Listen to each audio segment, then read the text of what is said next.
दिसंबर 1924 की वह सुबह ग्वालियर के लिए एक सामान्य सुबह थी। सूरज की पहली किरणें शहर की पुरानी दीवारों को छू रही थीं। एक छोटे से घर के भीतर हवा में एक अजीब सी खामोशी थी, जिसे अचानक एक नवजात शिशु की पहली चीख ने तोड़ दिया। कृष्ण बिहारी वाजपेयी ने अपने हाथों में उस बालक को उठाया। उस समय किसी को यह आभास नहीं था कि यह बालक आगे चलकर भारत की दिशा और दशा तय करेगा। कमरे के कोने में जलती हुई लालटेन की लौ धीरे धीरे कांप रही थी। बाहर गलियों में सन्नाटा पसरा था, लेकिन उस घर के भीतर एक नए युग की आहट सुनाई दे रही थी। यह कोई भव्य महल नहीं था, बल्कि एक साधारण मध्यम वर्गीय आवास था, जहां से एक ऐसे व्यक्ति का सफर शुरू हुआ जिसने आने वाले दशकों में करोड़ों लोगों की उम्मीदों को आकार दिया। उस ठंडी सुबह इतिहास ने अपनी करवट ली थी। कृष्ण बिहारी वाजपेयी ने नवजात शिशु को अपनी बाहों में और करीब खींचा। कमरे की खिड़की से छनकर आती धूप का एक टुकड़ा शिशु के चेहरे पर पड़ा। उन्होंने देखा कि बालक की आंखें अभी भी बंद थीं, लेकिन नन्ही उंगलियां हवा में कुछ टटोल रही थीं। घर के भीतर का वातावरण पूरी तरह शांत था। केवल रसोई से आती चूड़ियों की हल्की खनक और बाहर से आती दूर की गलियों की गूंज सुनाई दे रही थी। उन्होंने बालक के माथे को धीरे से छुआ। त्वचा की कोमलता और गर्माहट ने उनके मन में एक अजीब सी निश्चिंतता भर दी। यह घर ग्वालियर की उन संकरी गलियों में स्थित था, जहां जीवन की गति धीमी थी, लेकिन उस दिन वहां की हवा में एक अनकही आशा तैर रही थी। उन्होंने बालक को पालने में लिटाया, कपड़े की झोली को धीरे से हिलाया और एक गहरी सांस ली। बाहर के संसार को खबर नहीं थी कि एक साधारण से कमरे में एक असाधारण भविष्य की नींव रखी जा रही है। पिता की दृष्टि बालक के चेहरे पर टिकी रही। वे बस उस शांति को महसूस कर रहे थे, मानो समय का पहिया उस पल के लिए थम गया हो। समय तेजी से आगे बढ़ा। ग्वालियर का वह बालक अब विक्टोरिया कॉलेज के गलियारों में कदम रख चुका था। कॉलेज के उस बड़े हॉल में लकड़ी के फर्श पर जूतों की आवाज गूंजती थी। एक दिन मंच पर अटल जी खड़े हुए। उन्होंने माइक की ओर हाथ बढ़ाया और उसे थोड़ा नीचे किया। जैसे ही उन्होंने अपना पहला शब्द बोला, हॉल में मौजूद सैकड़ों छात्रों की फुसफुसाहट अचानक थम गई। उनकी आवाज में एक ऐसा खिंचाव था जो हवा में तैरता हुआ आखिरी पंक्ति तक पहुंचता था। वे रुकते, शब्दों के बीच अंतराल देते और फिर अपनी बात को जोर देकर रखते। श्रोता अपनी गर्दन झुकाए बिना इकट्ठक उनकी ओर देख रहे थे। कोई अपनी जगह से हिल नहीं रहा था। कॉलेज की दीवारों के भीतर उनकी ओजस्वी वाणी ने एक ऐसी चुंबकीय शक्ति पैदा कर दी थी कि पूरा हॉल मंत्रमुग्ध हो गया। उन्होंने हाथ के इशारों से अपनी बात को और धार दी। जब वे अपनी बात समाप्त कर मंच से नीचे उतरे, तब भी कुछ पलों तक वहां सन्नाटा छाया रहा, मानो लोग अभी भी उनकी गूंज को महसूस कर रहे हों। यह केवल भाषण नहीं था, यह एक वक्ता के उदय की पहली स्पष्ट आहट थी। वर्ष 1942 का साल था। देश की हवाओं में एक नया शोर था। भारत छोड़ो आंदोलन की आग पूरे देश में फैल चुकी थी। ग्वालियर की सड़कों पर जगह जगह पोस्टर चिपके थे।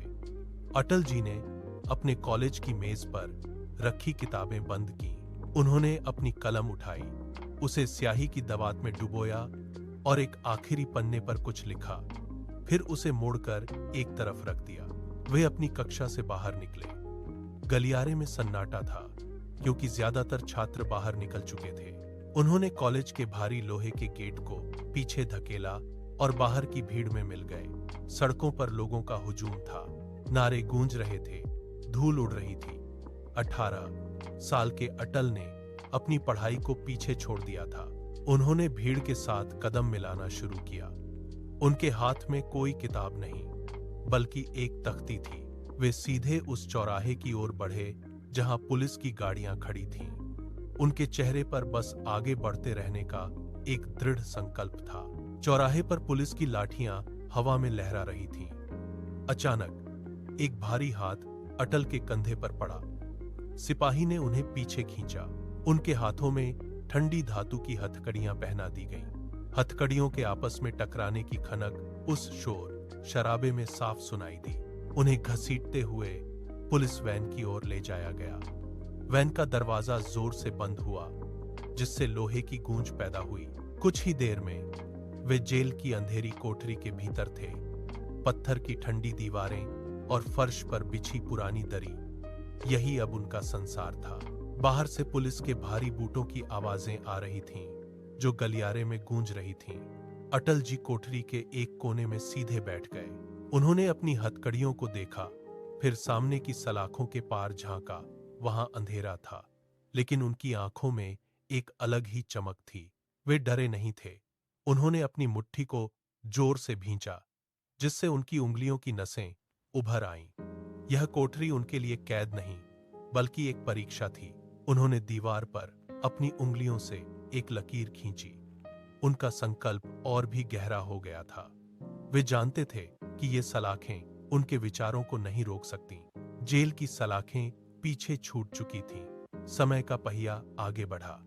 वर्ष 1957 की वह सुबह दिल्ली की सड़कों पर धुंध छाई थी। अटल जी की चाल में अब एक ठहराव था। वे रायसीना हिल्स की ओर बढ़ रहे थे। सामने संसद भवन की विशाल गोलाकार इमारत दिखाई दी। बलुआ पत्थर के खंभे धूप में चमक रहे थे। उन्होंने संसद की सीढ़ियों की ओर कदम बढ़ाया। हर कदम के साथ उनके जूतों की आवाज पत्थर के फर्श पर गूंज रही थी। उन्होंने सीढ़ियों को पार किया और भारी लकड़ी के दरवाजों को धक्का देकर खोला। भीतर का वातावरण शांत और गंभीर था। गलियारे में पुरानी फाइलों और स्याही की महक थी। वे केंद्रीय कक्ष की ओर बढ़े, जहां देश का भविष्य तय होता था। उन्होंने अपनी सीट ढूंढी और वहां बैठ गए। उनके चारों ओर देश के दिग्गज नेता बैठे थे। उन्होंने अपनी मेज पर रखे कागजों को व्यवस्थित किया और सामने की ओर देखा। यह केवल एक सीट नहीं थी, बल्कि एक युवा नेता का भारतीय राजनीति के केंद्र में प्रवेश था। उन्होंने एक गहरी सांस ली। सदन की कार्यवाही शुरू होने वाली थी। स्पीकर की मेज पर हथौड़ा बजने की आवाज आई। अटल जी ने अपनी नजरें सामने की ओर टिका दी। वे अब उस मंच पर थे जहां से उन्हें पूरे देश की आवाज बनना था। सदन के भीतर का शोर धीरे धीरे शांत होने लगा। अटल जी अपनी जगह पर स्थिर बैठे थे। उनकी मेज पर रखी फाइलें एकदम व्यवस्थित थीं। सामने की कतारों में बैठे जवाहरलाल नेहरू ने अपना सिर घुमाया। उनकी नजरें अटल जी पर आकर टिक गईं। नेहरू ने अपने चश्मे को थोड़ा नीचे किया और उस युवा सांसद को गौर से देखा। सदन की बहस के बीच में भी नेहरू की दृष्टि अटल जी के चेहरे पर बनी रही। उन्होंने अपनी कलम मेज पर रखी और थोड़ा आगे की ओर झुके। नेहरू ने अपने पास बैठे सहयोगी की ओर इशारा किया और अटल जी की ओर संकेत करते हुए कुछ कहा। उनके चेहरे पर एक गंभीर मुस्कान थी, जो किसी गहरी समझ को दर्शा रही थी। नेहरू ने स्पष्ट शब्दों में कहा कि यह युवक एक दिन देश का नेतृत्व करेगा। सदन की उस भारी भरकम मेजों के बीच यह वाक्य एक गूंज की तरह तैर गया। अटल जी ने उस ओर देखा। उनकी नजरें नेहरू से टकराईं। उन्होंने अपना सिर हल्का सा झुकाया, एक सम्मानजनक स्वीकृति के साथ। उस क्षण सदन की हवा में एक अनकही जिम्मेदारी का एहसास भर गया। अटल जी ने अपनी नजरें वापस सामने की ओर घुमा लीं। उन्होंने अपनी डायरी खोली और कुछ नोट लिखना शुरू किया। सदन की कार्यवाही फिर से शुरू हो गई। संसद की भव्यता पीछे छूट गई। अटल जी अब दिल्ली की धूल भरी सड़कों पर थे। वे एक छोटे से कार्यालय में बैठते, जहां मेज पर फाइलों का ढेर लगा रहता। उन्होंने विपक्ष की कतारों में बैठकर सरकार की नीतियों का बारीकी से अध्ययन किया। जब भी कोई बिल आता, वे अपनी कलम उठाते और उसमें छिपी खामियों को रेखांकित करते। उन्होंने देश के कोने कोने में जाकर सभाएं की, कभी खुले मैदान में तो कभी किसी चौराहे पर वे माइक संभालते। उनकी आवाज में एक ऐसा खिंचाव था कि लोग अपने काम छोड़कर सुनने रुक जाते। विरोध प्रदर्शनों के दौरान वे पुलिस की लाठियों के सामने डटकर खड़े रहे। उन्होंने सिद्धांतों के लिए समझौता करना नहीं सीखा। कई बार रातें ट्रेन की साधारण बोगियों में कटी। उन्होंने कार्यकर्ताओं के साथ जमीन पर बैठकर रणनीति बनाई। उनके पास न तो सत्ता का बल था और न ही संसाधनों की प्रचुरता, लेकिन उनके पास जनता का विश्वास था। वे हर दिन एक नई चुनौती का सामना करते। उन्होंने राजनीति को केवल सत्ता का खेल नहीं, बल्कि देश सेवा का माध्यम माना। उनके संघर्षों ने उन्हें एक ऐसे नेता के रूप में गढ़ा जो हर परिस्थिति में अडिग खड़ा रह सके। वर्ष 1996 का चुनावी परिणाम आया। दिल्ली के गलियारों में हलचल तेज हो गई। अटल जी को सरकार बनाने का न्योता मिला। उन्होंने राष्ट्रपति भवन की ओर कदम बढ़ाए। शपथ ग्रहण समारोह की तैयारी पूरी हुई। उन्होंने प्रधानमंत्री पद की शपथ ली, लेकिन संसद के भीतर गणित उनके पक्ष में नहीं था। बहुमत का आंकड़ा दूर था। हर दिन एक नई चुनौती सामने खड़ी थी। वे दिन रात बैठकों में व्यस्त रहे। फाइलों का अंबार उनकी मेज पर बढ़ता गया। उन्होंने सहयोगियों के साथ घंटों चर्चा की। विपक्ष की ओर से लगातार दबाव बनाया जा रहा था। सदन में अविश्वास की हवा तैर रही थी। उन्होंने हर संभव प्रयास किया, लेकिन संख्या बल की कमी आड़े आ गई। 13 दिन बीत चुके थे। यह समय बहुत तेजी से निकला। उन्होंने अपनी मेज पर रखी फाइलों को एक तरफ किया। वे उठे और अपनी कुर्सी की ओर एक आखिरी बार देखा। उन्होंने इस्तीफा देने का निर्णय लिया। यह एक कठिन पल था, लेकिन वे शांत थे। उन्होंने अपना बैग उठाया और बाहर की ओर चल दिए। सत्ता का वह छोटा सा अध्याय समाप्त हो गया था। उन्होंने पीछे मुड़कर नहीं देखा। संसद का सत्र शुरू हुआ। अटल जी अपनी सीट से उठे और धीरे धीरे माइक की ओर बढ़े। सदन में सन्नाटा छा गया। उन्होंने कागज के पन्नों को मेज पर रखा और बोलना शुरू किया। उनकी आवाज गूंज रही थी। उन्होंने कहा, सरकारें आती जाती रहेंगी, पार्टियां बनेंगी और बिगजेंगी, लेकिन यह देश बना रहना चाहिए। उनके शब्दों में कोई हताशा नहीं थी, बल्कि एक गहरा संकल्प था। उन्होंने सत्ता के खेल से ऊपर उठकर राष्ट्रहित की बात की। विपक्ष के सदस्य भी अपनी कुर्सियों पर झुककर उनकी बात सुन रहे थे। उन्होंने अपनी हार को स्वीकार किया, लेकिन सिद्धांतों से समझौता करने से इनकार कर दिया। सदन के भीतर का वातावरण बदल गया। उन्होंने अपनी बात पूरी की और माइक से हाथ हटा लिया। उन्होंने अपनी फाइलें समेटी और सदन से बाहर निकलने के लिए कदम बजाए। उनके चेहरे पर एक शांत मुस्कान थी। बाहर निकलते ही वे सीधे जनता के बीच पहुंच गए। उनकी उस आखिरी स्पीच ने देश के युवाओं में एक नई ऊर्जा भर दी थी। संसद की सीढ़ियों को पीछे छोड़ते ही उन्होंने दिल्ली की धूल भरी सड़कों का रुख किया। वे रुके नहीं। उन्होंने अपना झोला उठाया और सीधे रेलवे स्टेशन की ओर चल दिए। एक छोटे से डिब्बे में बैठकर उन्होंने देश के सुदूर कोनों की यात्रा शुरू की। कभी धूल भरी पगडंडियों पर तो कभी छोटे कस्बों के खुले मैदानों में वे लोगों के बीच जा खड़े हुए। उन्होंने माइक संभाला और अपनी बात रखी। उनकी आवाज में अब और भी अधिक गहराई थी। वे गांवों की चौपालों पर बैठे, किसानों के साथ जमीन पर बैठकर उनकी समस्याएं सुनी। उन्होंने लोगों से कहा, सत्ता का जाना अंत नहीं, बल्कि संवाद का नया अवसर है। हर सभा में भीड़ बढ़ती गई। लोग उनकी बातें सुनने के लिए मीलों पैदल चलकर आते थे। वे एक शहर से दूसरे शहर की दौड़ लगा रहे थे। कभी तेज धूप में तो कभी रात के सन्नाटे में उनका कारवां चलता रहा। उन्होंने अपनी विचारधारा का बीज हर उस जगह बोया जहां वे पहुंचे। उन्होंने लोगों से एक नया जनादेश मांगा। उनके चेहरे पर थकान नहीं, बल्कि एक नया संकल्प था। लोग उनके साथ जुड़ते गए और देखते ही देखते एक राष्ट्रव्यापी लहर तैयार हो गई। मतदान का दिन आया। सड़कों पर लोगों की लंबी कतारें लगी थीं। अटल जी ने अपना वोट डाला और परिणामों का इंतजार करने लगे। रेडियो पर जैसे ही नतीजे आने शुरू हुए, पूरा देश ठहर गया। एक एक सीट के साथ आंकड़े बदलते गए। शाम ढलते ढलते तस्वीर साफ हो गई। भारी जनसमर्थन के साथ उनकी वापसी सुनिश्चित हो चुकी थी। दिल्ली के दफ्तरों में हलचल बढ़ गई। फोन की घंटियां लगातार बज रही थीं। समर्थकों ने एक दूसरे को मिठाइयां बांटी। अटल जी अपनी मेज पर बैठे थे। उन्होंने एक गहरी सांस ली। और फाइलों को व्यवस्थित किया। यह केवल एक जीत नहीं थी, बल्कि एक नए युग का शंखनाद था। अगले दिन राष्ट्रपति भवन में शपथ ग्रहण की तैयारी शुरू हुई। उन्होंने अपनी गाड़ी में बैठकर राजपथ की ओर रुख किया। वे गाड़ी से उतरे और सीढ़ियां चढ़कर मुख्य द्वार की ओर बढ़े। उन्होंने हाथ हिलाकर जनता का अभिवादन किया। अंदर हॉल में पहुंचकर उन्होंने शपथ पत्र पर हस्ताक्षर किए। उन्होंने कुर्सी संभाली और सामने रखे नक्शे पर उंगली रखी। एक नया अध्याय शुरू हो चुका था। उन्होंने मेज पर हाथ पटकते हुए कहा, अब हमें देश को नई ऊंचाइयों पर ले जाना है। प्रधानमंत्री कार्यालय की फाइलों के बीच से निकलकर अटल जी की नजरें अब देश की सुरक्षा की एक नई चुनौती पर टिकी थीं। दिल्ली की चकाचौंध से दूर राजस्थान का पोखरण इलाका एक रहस्यमयी हलचल का केंद्र बन गया। तपती दोपहर में रेत के ऊंचे टीलों के पीछे ट्रकों का काफिला रुका।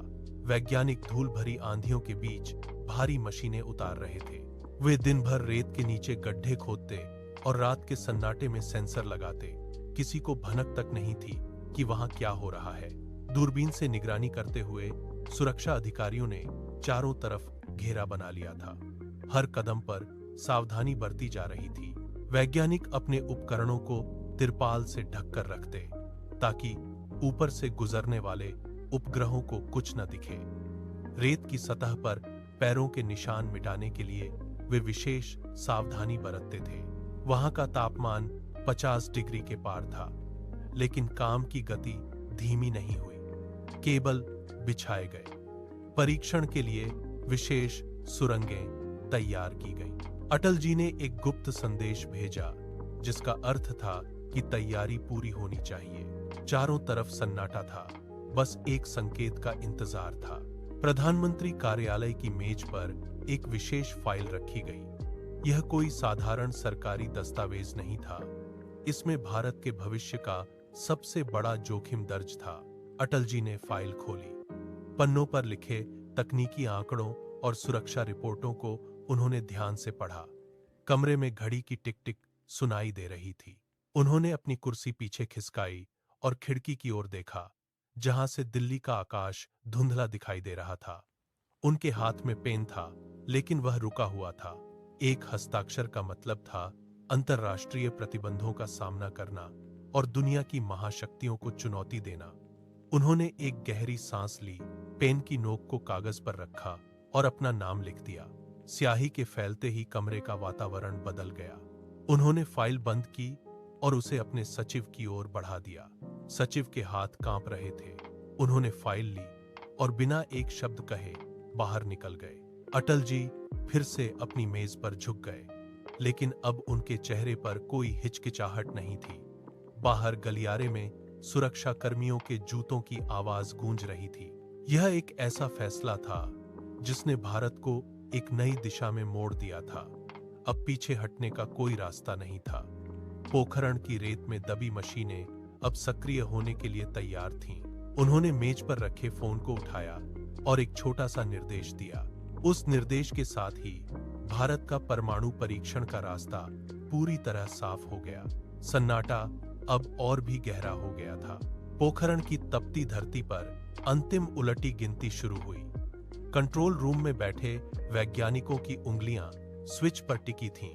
0 का आंकड़ा आते ही बटन दबाया गया। एक पल के लिए सन्नाटा छाया, फिर जमीन के नीचे से एक भीषण गड़गड़ाहट सुनाई दी। धरती का सीना फट गया और एक विशाल धूल का गुबार आसमान की ओर उठा। रेत के टीले अपनी जगह से हिल गए और चारों तरफ का वातावरण एक झटके के साथ कांप उठा। दूर खड़े सुरक्षा कर्मियों के पैरों के नीचे की जमीन डोल गई। कुछ ही सेकंड में धूल के उस विशाल गुबार ने रेगिस्तान के क्षितिज को ढक लिया। यह केवल एक परीक्षण नहीं था, यह भारत की सामरिक शक्ति का एक नया अध्याय था। धुआं छंटने के बाद वहां एक गहरा गड्ढा बन चुका था। कंट्रोल रूम में मौजूद लोगों ने एक दूसरे की ओर देखा। उनकी आंखों में जीत की चमक थी। रेडियो पर संदेश गूंजा कि परीक्षण सफल रहा। भारत ने अब दुनिया को दिखा दिया था कि वह किसी भी दबाव के आगे झुकने वाला नहीं है। परमाणु शक्ति संपन्न राष्ट्रों की सूची में भारत का नाम दर्ज हो चुका था। दूर दिल्ली में बैठे अटल जी को जब यह खबर मिली तो उन्होंने बस एक बार खिड़की के बाहर देखा। देश की सुरक्षा का जो संकल्प उन्होंने लिया था वह अब हकीकत बन चुका था। परीक्षण के कुछ घंटों के भीतर ही दुनिया की प्रतिक्रिया आने लगी। दिल्ली स्थित विदेश मंत्रालय के टेलीफोन लगातार बज रहे थे। बड़े देशों ने भारत पर आर्थिक प्रतिबंधों की झड़ी लगा दी। विदेशी दूतावासों में हलचल बढ़ गई। समाचार पत्रों की सुर्खियां भारत के खिलाफ चेतावनियों से भर गईं। अंतर्राष्ट्रीय मंचों पर भारत को अलग थलग करने की कोशिशें तेज हो गईं। अटल जी अपने कार्यालय में बैठे थे। मेज पर रिपोर्टों का ढेर लगा था। उन्होंने एक एक करके फाइलें देखीं। बाहर प्रदर्शनकारियों की आवाजें सुनाई दे रही थीं, लेकिन उनके कमरे में सन्नाटा था। उन्होंने अपने सहयोगियों को बुलाया और स्पष्ट निर्देश दिए। उन्होंने झुकने से इनकार कर दिया। जब दुनिया ने भारत की अर्थव्यवस्था को तोड़ने की धमकी दी तो उन्होंने रेडियो पर राष्ट्र को संबोधित किया। उनकी आवाज में कंपन नहीं, बल्कि एक चट्टान जैसी स्थिरता थी। उन्होंने कहा कि भारत अपनी सुरक्षा के लिए किसी की अनुमति का मोहताज नहीं है। प्रतिबंधों के कारण बाजार में हलचल मची, लेकिन उन्होंने देश को संयम बनाए रखने का संदेश दिया। भारत के लोग उनके साथ खड़े थे। परमाणु परीक्षण की गर्जना के बाद अटल जी ने एक ऐसा कदम उठाया जिसकी किसी को उम्मीद नहीं थी। उन्होंने बंदूक के जवाब में शांति का रास्ता चुना। दिल्ली के बस अड्डे पर एक विशेष बस तैयार खड़ी थी। इंजन की गड़गड़ाहट शांत थी। बस में सवार होकर उन्होंने लाहौर की ओर कदम बढ़ाया। यह कोई साधारण यात्रा नहीं थी। यह दशकों पुरानी दुश्मनी की दीवार को लांघने की कोशिश थी। बस के पहिए जब सरहद की ओर बढ़े तो दोनों तरफ के लोग सड़कों के किनारे जमा हो गए। वे बस की खिड़कियों से बाहर देख रहे थे। सीमा पार करते ही माहौल बदल गया। उन्होंने बस से उतरकर अपना हाथ आगे बढ़ाया। यह एक ऐसा दृश्य था जिसने दुनिया को चौंका दिया। उन्होंने वहां के नेतृत्व से गले मिलकर शांति का संदेश दिया। लाहौर की सड़कों पर लोग उन्हें देखने के लिए उमड़ पड़े। उन्होंने शांति की बात की, दोस्ती का हाथ बढ़ाया और एक नई शुरुआत की नींव रखी। बस के अंदर बैठकर उन्होंने कागजों पर नहीं, बल्कि लोगों के दिलों में जगह बनाने का प्रयास किया। यह कूटनीति का एक साहसी प्रयोग था। उन्होंने दुश्मनी को भुलाकर पड़ोसी देश के साथ एक नया अध्याय लिखने की पहल की। यह कदम उनके उस विजन का हिस्सा था जिसमें भारत को एक शांतिप्रिय और प्रगतिशील राष्ट्र के रूप में देखा गया था। लाहौर की वह बस अभी वापस मुड़ी ही थी कि सरहद के दूसरी ओर से खबर आई। कारगिल की बर्फीली चोटियों पर कुछ हलचल देखी गई। चरवाहों ने ऊंचाइयों पर संदिग्ध गतिविधियों की सूचना दी। सेना के मुख्यालय में टेलीफोन की घंटियां घनघनाने लगीं। नक्शों पर लाल निशान बनने लगे। अटल जी के दफ्तर में खुफिया रिपोर्टों का ढेर लग गया। यह शांति का हाथ बढ़ाने का इनाम नहीं था, बल्कि पीठ में छुरा घोंपने जैसा था। घुसपैठियों ने भारत की ऊंची चौकियों पर कब्जा कर लिया था। अचानक देश की शांति भंग हो गई। नियंत्रण रेखा पर गोलाबारी की आवाजें गूंजने लगीं। अटल जी ने तुरंत रक्षा विशेषज्ञों और सेना प्रमुखों को तलब किया। मेज पर फैले नक्शों को देखते हुए उनके चेहरे पर लकीरें उभर आईं। यह एक ऐसा धोखा था जिसने पूरे देश को स्तब्ध कर दिया। रात के सन्नाटे में भी प्रधानमंत्री आवास की बत्तियां जलती रहीं। उन्होंने रिपोर्टों को बार-बार पढ़ा। यह केवल एक सीमा विवाद नहीं था, यह एक सोची समझी घुसपैठ थी। कारगिल की दुर्गम पहाड़ियों पर दुश्मन का कब्जा भारत की सुरक्षा के लिए एक बड़ी चुनौती बन गया था। अटल जी ने सेना को तैयार रहने का संकेत दिया। कारगिल की चोटियों से तोपों की गड़गड़ाहट गूंज उठी। भारतीय सेना ने जवाबी हमले का बिगुल बजा दिया। ऊबड़ खाबड़ चट्टानों पर चढ़ते हुए जवान एक एक इंच जमीन वापस लेने के लिए आगे बढ़े। अटल जी ने खुद मोर्चा संभाला। वे सेना के बेस कैंप पहुंचे।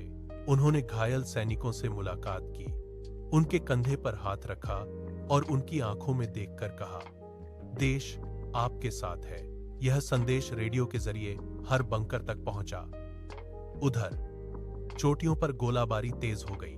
अटल जी ने दिल्ली में बैठकर युद्ध की हर गतिविधि पर नजर रखी। उन्होंने सेना को खुली छूट दी। बंकरों में बैठे सैनिकों ने जब तिरंगा फहराने के लिए अपनी राइफलें उठाईं, तो उनकी सांसें तेज थीं। अटल जी ने संसद में खड़े होकर देश को विश्वास दिलाया कि हम पीछे नहीं हटेंगे। टाइगर हिल की आखिरी चोटी पर संघर्ष अपने चरम पर था। भारतीय जवानों ने रस्सियों के सहारे सीधी खड़ी चट्टानों को पार किया। दुश्मन की आखिरी बंकरों से गोलियां बरस रही थीं, लेकिन जवानों ने एक साथ धावा बोल दिया। हाथ में तिरंगा लिए एक सैनिक सबसे ऊपर पहुंचा। उसने चट्टान के बीच अपनी जगह बनाई और झंडे को हवा में लहरा दिया। दूरबीन से देखते हुए कमांडरों ने राहत की सांस ली। रेडियो पर गूंजा, विजय हमारी है। देखते ही देखते खबर पूरे देश में फैल गई। दिल्ली की सड़कों पर लोग घरों से बाहर निकल आए। रेडियो पर जीत की घोषणा होते ही गलियों में मिठाइयां बंटने लगीं। संसद में अटल जी ने मेज थपथपाई। उनके चेहरे पर एक गहरी शांति थी। देश भर के हर घर में तिरंगे झंडे दिखाई देने लगे। कारगिल की उन बर्फीली चोटियों पर अब भारत का परचम शान से लहरा रहा था। देश का हर नागरिक गर्व से भर गया था। युद्ध की गूंज शांत हुई तो अटल जी ने देश की धमनियों को जोड़ने का नया संकल्प लिया। उन्होंने नक्शे पर एक लकीर खींची जो दिल्ली, मुंबई, चेन्नई और कोलकाता को एक धागे में पिरोने वाली थी। स्वर्णिम चतुर्भुज परियोजना का शिलान्यास हुआ। मशीनों की गड़गड़ाहट ने देश के शांत इलाकों को जगा दिया। बुलडोजर ने मिट्टी के टीलों को समतल किया। हजारों मजदूर कंक्रीट और डामर बिछाने में जुट गए। धूल के गुबार के बीच सड़कें लंबी होती गईं। एक तरफ से सीमेंट के ट्रक आए, दूसरी तरफ से लोहे के सरिये बिछाए गए। यह केवल सड़क नहीं, भारत की अर्थव्यवस्था की नई रफ्तार थी। ट्रकों का काफिला अब घंटों के बजाय मिनटों में पहुंचने लगा। अटल जी ने खुद निर्माण कार्यों की प्रगति की समीक्षा की। उन्होंने फाइलों पर दस्तखत किए और इंजीनियरों को निर्देश दिए। देखते ही देखते भारत का भूगोल बदल गया। सड़कों का यह जाल देश के हर कोने को एक दूसरे से जोड़ रहा था। सड़कों का सिलसिला अब केवल शहरों तक सीमित नहीं रहा। पहाड़ों को काटकर सुरंगें बनाई गईं और नदियों पर विशाल पुल खड़े किए गए। कंक्रीट के खंभे जमीन में गहरे धंस गए, जिस पर लोहे की मजबूत कड़ियां बिछाई गईं। अटल जी का सपना अब जमीन पर आकार ले रहा था। दूर दराज के इलाकों में जब पहली बार पक्की सड़क पहुंची, तो वहां के लोगों ने मशीनों के पहियों को पहली बार घूमते देखा। ट्रक और बसें अब उन रास्तों से गुजरने लगीं जहां पहले केवल पगडंडियां थीं। निर्माण स्थलों पर दिन रात काम चला। क्रेनें भारी गर्डर उठाती रहीं और रोलर डामर को दबाते हुए आगे बढ़ते रहे। यह बुनियादी ढांचे का एक ऐसा तंत्र था जिसने भारत के हर कोने को जोड़ दिया। बिजली के खंभे सड़कों के किनारे कतार में खड़े हो गए, जो विकास की नई रोशनी लेकर आए। टेलीफोन के तार बिछाए गए और संचार के साधन सुलभ हुए। अब गांव के किसान का उत्पाद सीधे बड़े बाजारों तक पहुंचने लगा। औद्योगिक इकाइयों के पास कच्चा माल समय पर पहुंचने से उत्पादन की गति बढ़ गई। यह केवल ईंट और पत्थर का निर्माण नहीं था, बल्कि एक आधुनिक भारत का ढांचा तैयार हो रहा था। हर नया पुल और हर नई सड़क देश की अर्थव्यवस्था की धड़कन को तेज कर रही थी। संसद का सत्र चल रहा था।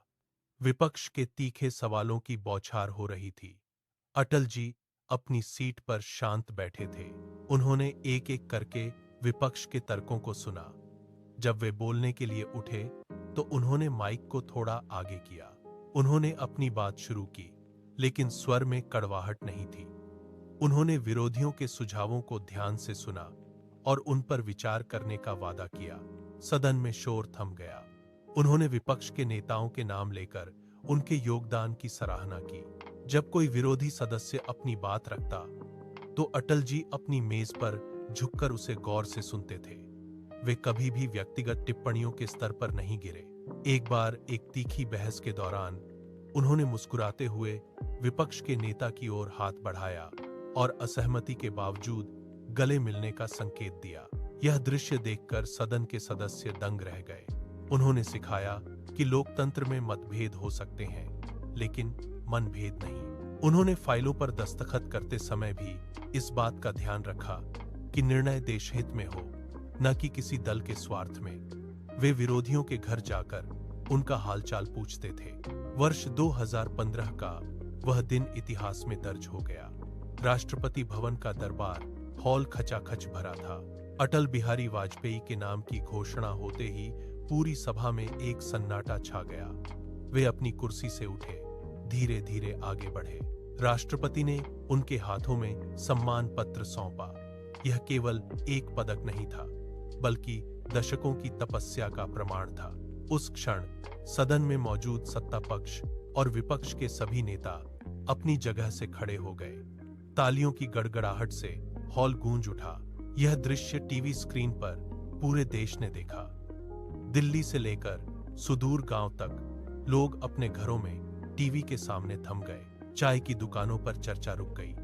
दफ्तरों में काम कर रहे लोग अपनी कुर्सियों से उठ खड़े हुए। उन्होंने पदक को हाथ में लिया और धीमी मुस्कान के साथ उसे देखा। उनकी आंखों में वही चमक थी जो दशकों पहले कॉलेज के मंच पर थी। पूरे देश ने एक साथ खड़े होकर यह स्वीकार किया कि उन्होंने राजनीति को एक नई ऊंचाई दी है। यह सम्मान पूरे भारत का था। 16 अगस्त 2018 की दोपहर खबर हवा में तैर गई। दिल्ली के एम्स अस्पताल के बाहर अचानक सन्नाटा पसर गया। देखते ही देखते अस्पताल के गेट पर लोगों की कतारें लग गईं। हर हाथ में मोबाइल था, हर चेहरा स्थिर था। जैसे ही आधिकारिक पुष्टि हुई, सड़कों पर वाहनों की रफ्तार थम गई। लोग अपने दफ्तरों से बाहर निकल आए। दिल्ली की मुख्य सड़कों पर गाड़ियों का काफिला रुक गया। लोग पैदल ही उस दिशा में बढ़ने लगे जहां से अंतिम यात्रा शुरू होनी थी। सड़कों के दोनों ओर हजारों की संख्या में लोग खड़े थे। कोई शोर नहीं था, बस भारी कदमताल की आवाजें गूंज रही थीं। पुलिस के जवान बैरिकेड्स को संभाल रहे थे, लेकिन भीड़ का दबाव लगातार बढ़ रहा था। सूरज की तपिश के बावजूद लोग घंटों तक एक ही जगह खड़े रहे। जब उनका पार्थिव शरीर अंतिम दर्शन के लिए ले जाया गया, तो पूरा रास्ता फूलों से पट गया। लोग अपनी जगह से हिल नहीं रहे थे, बस एकटक उस वाहन को देख रहे थे। यह भीड़ किसी विरोध के लिए नहीं थी, यह एक युग को विदा करने का मौन संकल्प था। दिल्ली की हर गली से लोग निकलकर मुख्य मार्ग की ओर दौड़ रहे थे। अंतिम संस्कार स्थल की ओर जाने वाला मार्ग लोगों से पूरी तरह भर चुका था। लोग एक दूसरे के कंधे से कंधा मिलाकर धीरे धीरे आगे बढ़ रहे थे। किसी के हाथ में फूल थे, तो कोई अपनी आंखें पोंछते हुए शांत खड़ा था। जब अंतिम संस्कार की प्रक्रिया शुरू हुई, तो वहां मौजूद हजारों लोगों ने एक साथ अपने सिर झुका लिए। उस समय हवा में केवल एक ही गूंज थी, वह थी लोगों की गहरी खामोशी। हर व्यक्ति के चेहरे पर एक ही भाव था, जैसे उन्होंने अपने परिवार के किसी सदस्य को खो दिया हो। कुछ बुजुर्ग अपनी लाठी के सहारे खड़े होकर उस अग्नि को देख रहे थे जो एक युग के अंत का प्रतीक बन गई थी। युवा पीढ़ी के लोग अपने फोन नीचे रखकर पूरी तरह उस दृश्य में डूबे थे। वहां कोई नारेबाजी नहीं थी, कोई शोर नहीं था, बस एक गहरा सन्नाटा था। जब धुआं आसमान की ओर उठा, तो वहां मौजूद हर व्यक्ति ने अपने हाथ जोड़ लिए। किसी ने कुछ नहीं कहा, लेकिन हर दिल में एक गहरी श्रद्धा थी। यह केवल एक नेता की विदाई नहीं थी, बल्कि एक ऐसी विचारधारा का समापन था जिसने दशकों तक देश को दिशा दिखाई थी। वह दिन इतिहास के पन्नों में एक युग के अंत के रूप में दर्ज हो गया, जिसे देश कभी नहीं भुला पाएगा। अंतिम विदाई के बाद उनकी आवाज शांत हो गई, लेकिन उनके शब्द आज भी गूंज रहे हैं। पुस्तकालयों की अलमारियों से उनकी कविताएं निकाली जा रही हैं। युवा अपनी मेजों पर बैठकर उन पन्नों को पलटते हैं जहां स्याही से लिखी पंक्तियां संघर्ष का आह्वान करती हैं। कॉलेज के मंचों पर छात्र एक दूसरे के सामने खड़े होकर उनकी कविताओं का पाठ करते हैं। वे शब्दों को जोर से पढ़ते हैं, रुकते हैं और फिर से दोहराते हैं। कहीं कोई अपनी डायरी में उनकी पंक्तियां उतार रहा है, तो कहीं कोई सार्वजनिक सभा में उनके लिखे शब्दों को माइक पर पढ़ रहा है। वे शब्द केवल कागज पर नहीं है, वे हैं। कोई भी व्यक्ति जब उनकी लिखी पंक्तियों को पढ़ता है तो उसे लगता है कि वे अभी भी पास खड़े हैं। उनकी आवाज उन शब्दों के बीच से निकलकर कानों तक पहुंचती है। लोग उन शब्दों को अपने जीवन का हिस्सा बना रहे हैं। यह उनकी अमरता है। समय की धारा के साथ वे नाम इतिहास की शिलाओं पर अंकित हो गया है। आज भी जब संसद के गलियारों में फाइलें खुलती हैं तो उनके द्वारा लिए गए साहसी निर्णयों की गूंज सुनाई देती है। उन्होंने सत्ता की कुर्सी को कभी देश के गौरव से बढ़ा नहीं माना।